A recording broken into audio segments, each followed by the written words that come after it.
हाय वो लम्हा कि जब तुझसे शनासाई हुई, फिर जो होनी थी मेरी जान वो रुसवाई हुई।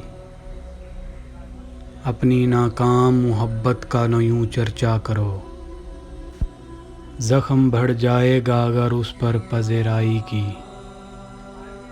फिर ज़माने में किसी ने उसे देखा ना सुना, तेरे दरबार में जिस शख्स की सुनवाई हुई। जब तेरी याद को कोई भी ठिकाना ना मिले, मेरी बाहों में चली आती है घबराई हुई।